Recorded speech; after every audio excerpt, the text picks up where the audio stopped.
بسم اللہ الرحمن الرحیم۔ السلام علیکم۔ آج کی ایک نئی کہانی ہے جس کا عنوان ہے بیٹی۔ کچن میں کام کرتی وہ ساتھ ساتھ کمرے سے آتی آوازوں کو سنتے ہوئے بے آواز آنسو بہا رہی تھی۔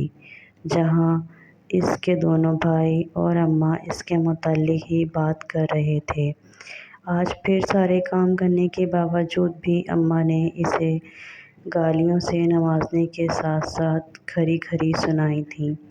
لیکن اس کے آنسوؤں کی وجہ یہ نہیں تھی، کیونکہ یہ تو روز کا معمول تھا۔ اس کے آنسوؤں کی اصل وجہ تو وہ آنے والا رشتہ تھا جس سے انکار پر اماں نے گالیاں دینے کے ساتھ ساتھ سیدھا اس کے کردار پر الزام لگا دیا تھا۔ بغیرت کی بچی، بول اس کو اپنا رشتہ لے کر آئے جس کی وجہ سے تو انکار کر رہی تھی۔ اس سے پہلے ہمارا منہ کالا کروائے تجھے چلتا کر دوں گی۔ اماں کے الفاظ پھر یاد آتے ہی اس کے رونے میں روانگی آ گئی تھی۔ کوئی اور کیا اس پر کیچڑ اچھالتا، اس کام کے لیے اس کے اپنے ہی کافی تھے۔ اس نے آنسوؤں سے بھری آنکھوں کو ہاتھ کی پشت سے رگڑا اور ایک بار پھر روٹی بیلنے لگی، مگر جلد ہی ہاتھوں کی حرکت روکی تھی کہ ایک بار پھر آنسو آنکھوں میں اتر کر ہر منظر کو دھندلا کر گئے تھے۔ محلے میں موجود چوتھے نمبر پر بنے اس گھر میں اشفاق خٹک اپنی بیوی اور 3 بچوں کے ساتھ ایک عرصے سے رہ رہے تھے۔ ان کے بچوں میں پہلے نمبر پر ان کا بڑا بیٹا جبران، جو آئی کام کے بعد کمپنی میں جاب کرنے لگا تھا، وہیں دوسرے نمبر پر اکلوتی بیٹی اریبہ، جو ابھی کالج میں تھی، اور تیسرا اور آخری بیٹا رضوان، جو 10ویں میں زیر تعلیم تھا۔ اس چھوٹی سی فیملی میں یوں تو اشفاق خٹک گھر کے سربراہ تھے، مگر گھر میں ان سے زیادہ ان کی بیوی سیما بیگم کی چلتی تھی، جو بیٹی کے آگے اپنے دونوں بیٹوں کو زیادہ اہمیت دیتی تھی۔ پر جب کبھی اس بات پر اشفاق خٹک انہیں ٹوک دیتے تو وہ فوراً پنجے تیز کرتی میدان میں اتر آتی تھیں۔ آپ بیچ میں نہیں بولا کریں، آپ کی شے پر بگڑتی جا رہی ہے وہ۔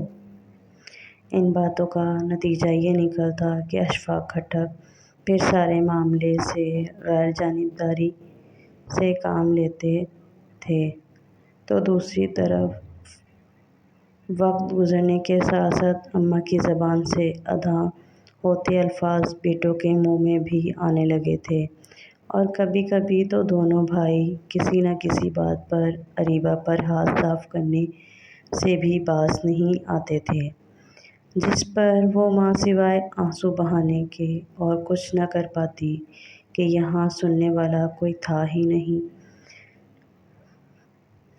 بچپن سے ہی روک ٹوک اور مار پیٹ کا یہ نتیجہ نکلا تھا کہ وہ دبنے اور ڈرنے کے بجائے باغی ہو گئی تھی، اور اب اکثر اماں اور بھائیوں کو جواب دے دیتی تھی، جس پر اشتعال میں آ کر ڈنڈے سے اس کی خوب تواضع کیا کرتے تھے۔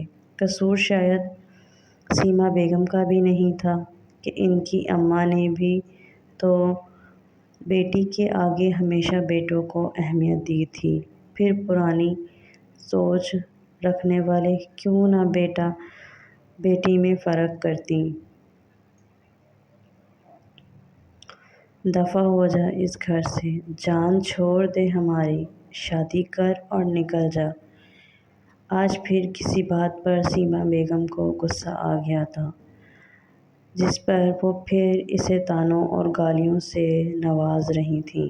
کہاں جاؤں، گھر سے بھاگ جاؤں، ضبط جواب دے گیا تھا تو اس کی بھی آواز نکلی تھی، ابے کیا شور مچا رکھا ہے، چھٹی والے دن بھی گھر میں سکون سے نہیں رہ سکتے۔ بڑے بھائی تک آواز پہنچی، تو وہ بھی چیختے چلاتے اپنا حصہ ڈالنے کمرے میں آئے تھے۔ شادی کریں اور نکالیں اسے گھر سے، اس نے ہی گھر کا ماحول خراب کر رکھا ہے۔ وہ غصے سے چلائے، کیوں جاؤں میں؟ یہ میرے بھی باپ کا گھر ہے۔ گھر سے نکالنے والی بات اریبہ کو تازیانے کی طرح لگی تھی، تبھی وہ خود کو بولنے سے نہ روک سکی۔ نکل نکل یہاں سے، تو اس قابل نہیں ہے تجھے گھر میں رکھا جائے، نمک حرام عورت، سسرال میں جوتے کھائے گی۔ شادی کریں اور نکالیں اسے، ورنہ ایک دن ہم سب کا منہ کالا کرائے گی یہ غلیظ عورت۔ جبران بولنے پر آیا تو رکنے کا نام ہی نہیں لیا، جبکہ سیما بیگم کو اس کے الفاظ کے بجائے گھر سے باہر تک جاتی آوازوں کی فکر ہونے لگی تھی کہ کہیں پڑوسی سن کر تماشا دیکھنے گھر ہی نہ آ جائیں۔ چپ ہو جا، لوگ جمع ہو جائیں گے تیری آواز سن کر۔ ہونے دیں جمع، اس کی وجہ سے میری شادی بھی نہیں ہو رہی۔ شادی کریں اور نکالیں اسے گھر سے، میں تو اس کے جنازے میں بھی شریک نہیں ہوں گا۔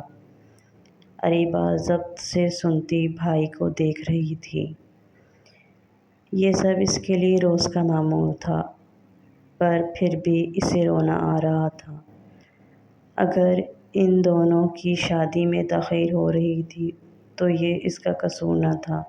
وہ آنسو پر بند باندھتی کمرے سے نکلی، مگر دوسرے کمرے میں آتے ہی اس کا ضبط جواب دے گیا تھا، جس کے بعد وہ منہ پر ہاتھ رکھے اپنی آواز کا گلا گھونٹتی، آنسو بہاتی، اپنے مرنے کی دعائیں مانگتی رہی تھی۔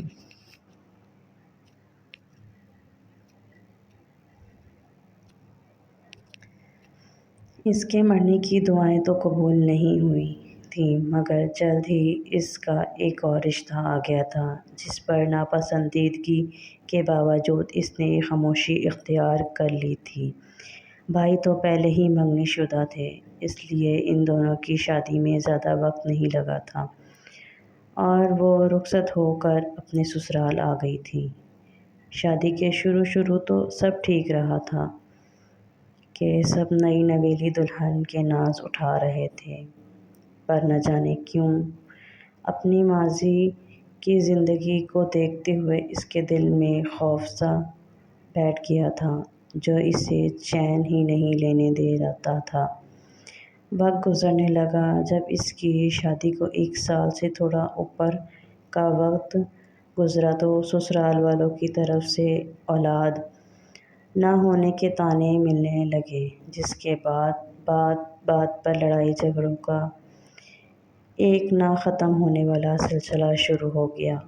اب اگر تم نے امی سے زبان چلائی تو مجھ سے برا کوئی نہیں ہوگا۔ رمیز کھا جانے والی نظروں سے اسے دیکھتے گررایا۔ وہ ابھی دفتر سے گھر لوٹا تھا، مگر آتے ہی ماں کی طرف سے ملنے والی بیوی کی شکایتوں نے اس کا دماغ گھما کے رکھ دیا تھا۔ میں نے تو کچھ بھی نہیں کہا۔ وہی چپ، بالکل چپ۔ ایک تو اولاد نہیں دے سکی، اوپر سے زبان درازی بھی شروع کر دی۔ جلد ہی تمہارا انتظام کرتا ہوں، وہ غصے سے کہتا گھر سے ہی باہر نکل گیا تھا، جبکہ اریبہ جو سسرال آنے کے بعد اپنی زبان کو تالے لگا چکی تھی، اب آنسوؤں بہاتی یہ سوچ رہی تھی کہ کب اس نے ساس کی طرف سے ملنے والے طعنوں کے درمیان اپنی زبان چلائی تھی۔ رمیز کی دھمکی صرف دھمکی ثابت نہیں ہوئی تھی، آنے والے کچھ ہی دنوں میں اس نے اریبہ کے خوف کو حقیقت کا روپ پہنایا تھا۔ جب ایک دن وہ کام کے بہانے گھر سے نکلا، پر واپسی پہ ایک عورت کو اپنے ساتھ گھر لے آیا۔ یہ کون ہے رمیز؟ سوال ماں کی طرف سے ہوا تھا۔ یہ آرزو ہے، میری یہ دفتر میں ہی کام کرتی تھی۔ ہم دونوں نے شادی کر لی ہے۔ الفاظ تھے کہ گویا پگھلا ہوا سیسا جو اریبہ کے کانوں میں انڈیلا گیا تھا۔ کچھ بھی کہے بغیر وہ اپنے کمرے میں آ کر دروازہ بند کرتی آنسو بہانے لگی تھی۔ دل میں آیا کہ گھر والوں کو فون کر کے اپنے اوپر گزری اس قیامت کے بارے میں بتائے، پر سسرال میں بھی جوتے کھائے گی۔ اماں اور بھائی کی باتیں یاد آتے ہی وہ وقت کے اس ستم ظرفی کو بھی خاموشی سے سہہ گئی کہ اس کے پیچھے لڑنے والا تو کوئی تھا ہی نہیں جو اس کے حق میں بولتا۔ اور پھر وقت یہاں تھما نہیں تھا۔ رمیز کی دوسری شادی نے سسرال میں اس کی حیثیت ملازم کی سی کر دی تھی، جس کے پاس گھر کے کام کے سوا کچھ نہ تھا۔ اس کا دل چاہتا کہ سب چھوڑ چھاڑ کر واپس اپنے ماں باپ کے پاس چلی جائے، مگر بھائی بھابھی اور امی کے طعنوں کو سننے کی ہمت اس میں نہ تھی۔ اس لیے ایک بار پھر اس نے اپنے مرنے کی دعائیں مانگنا شروع کر دی تھیں، جو قبولیت کا درجہ اب بھی نہیں رکھتی تھیں۔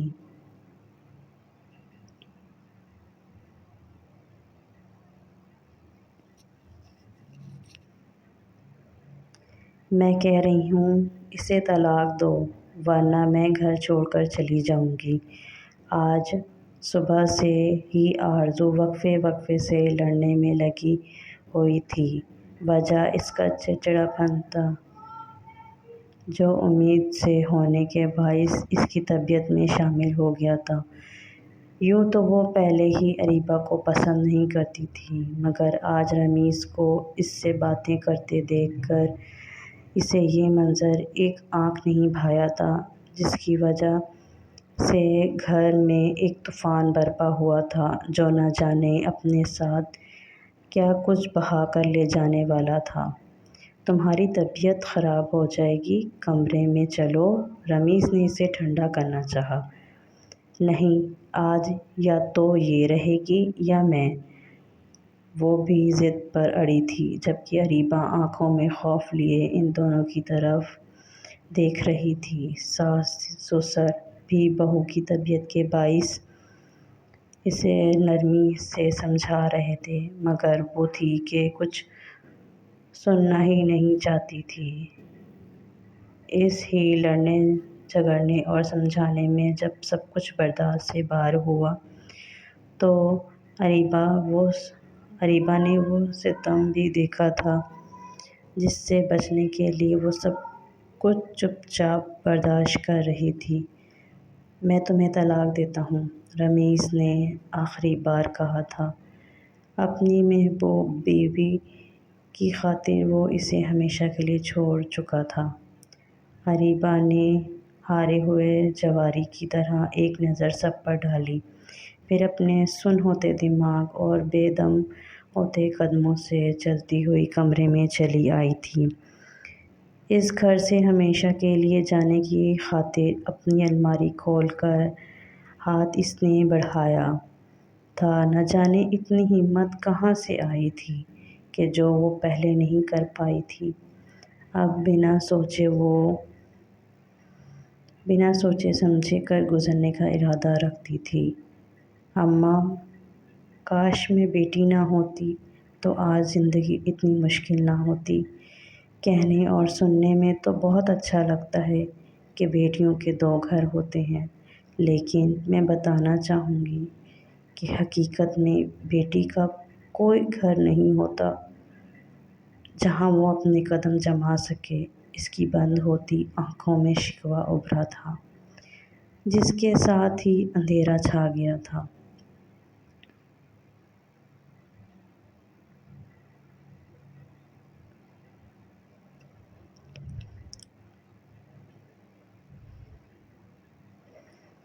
حرام موت مر کر ہمیشہ کے لیے جہنم کمالی۔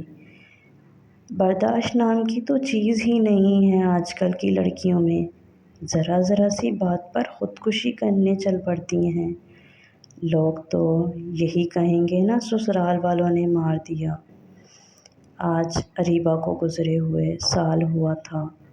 اب بھی کہیں محفل میں اس کا ذکر آتا تو لوگ یوں ہی حرام موت کو گلے لگانے پر افسوس کا اظہار کرتے ہوئے اس کے جہنم میں ہونے پر مہر لگا دیتے تھے، جس کی دنیا بھی شاید جہنم سے کم نہیں تھی۔ ختم شد۔ امید کرتی ہوں آپ کو میری ویڈیو پسند آئی ہوگی، اور ایسی اور کہانیوں کے لیے میرے چینل کو لائک، سبسکرائب اور شیئر کریں، اور اپنا بہت سارا خیال رکھیے گا۔ اللہ حافظ۔